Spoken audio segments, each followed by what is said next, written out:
Olá, meus irmãos, minhas irmãs, louvado seja nosso Senhor Jesus Cristo, para sempre seja louvado. Hoje, 24º domingo do tempo comum, e juntos vamos meditar o Evangelho que está em Marcos, capítulo 8, versículos do 27 ao 35.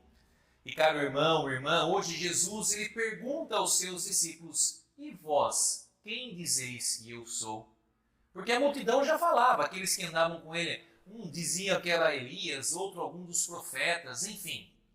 Porque não conheciam profundamente Jesus, mas Pedro vai dizer: tu és o Messias, o Filho de Deus vivo. Por quê? O que fez Pedro ter esse entendimento ou esse conhecimento foi a intimidade, foi estar junto, foi participar, ter participado da vida de Cristo e de Cristo ter participado da vida dele. Então, meu irmão, minha irmã, quer que o quanto mais vai ser a nossa acertada, a nossa definição de Jesus, é o tanto quanto nós nos relacionamos com Ele. Quanto mais próximos, quanto mais íntimos, mais nós poderemos dizer com profundidade quem é Jesus. E o Evangelho vai dizer assim: naquele tempo, Jesus partiu com os seus discípulos para os povoados de Cesareia de Filipe. No caminho, perguntou aos seus discípulos: quem dizes o homem que eu sou? Eles responderam: alguns dizem que tu és João Batista, outros que é Elias, outros ainda que é um dos profetas. Então ele perguntou: e vós, quem dizeis que eu sou? Pedro respondeu: tu és o Messias. Jesus proibiu-o severamente de falar a alguém a seu respeito.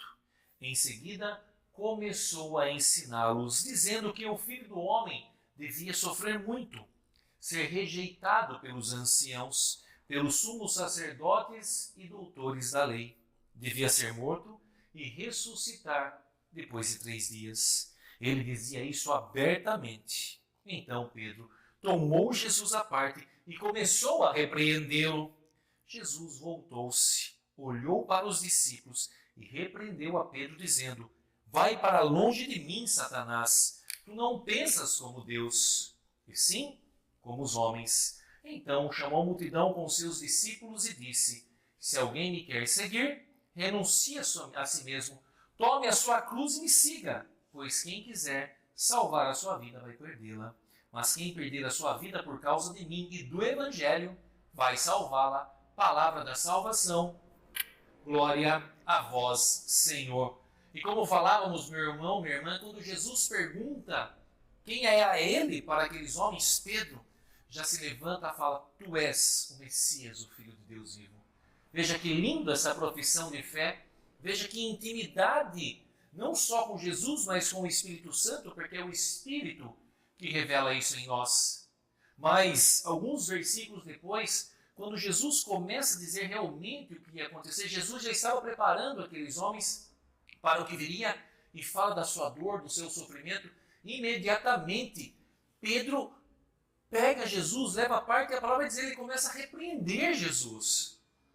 Repreender, ou seja, quando Jesus pergunta quem era, esse mesmo Pedro, tomado pela unção e ação do Espírito, fala pelo Espírito que ele era o Messias. Mas quando fala da dor, aí parece que entra toda a humanidade de Pedro. Não, isso não vai acontecer, isso não pode. Daí Jesus, é Jesus que o repreende e vai dizer: afasta-te de mim, Satanás, porque tu não pensas como Deus, mas como os homens. Porque a nossa humanidade, caro irmão, irmã, não quer o sofrimento, não quer a dor, não quer a angústia, e nós não fomos criados inicialmente para isso. Isso tudo é consequência do pecado. Por causa do pecado, tudo isso entra na nossa história, na história do homem. Então, esses pensamentos são do mundo. Mas como nós podemos contrariar esse pensamento para vencer essas situações? É nós estarmos intimamente ligados com Cristo. É nós, mesmo em meio às tribulações, ter os nossos olhos voltados para o céu.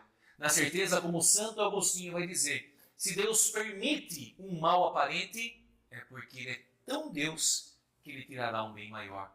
E assim é o sacrifício da cruz de Cristo. Deus permite a cruz, permite o sofrimento, permite a morte de Cristo, que é algo terrível, mas como é Deus em Cristo e Cristo em Deus, alcança a graça da ressurreição, da vitória da vida sobre a morte.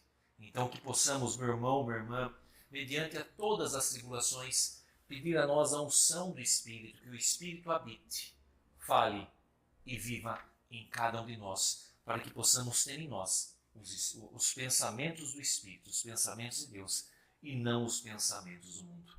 E que desça sobre todos vós a bênção de Deus Todo-Poderoso, Pai, o Filho e o Espírito Santo. Amém.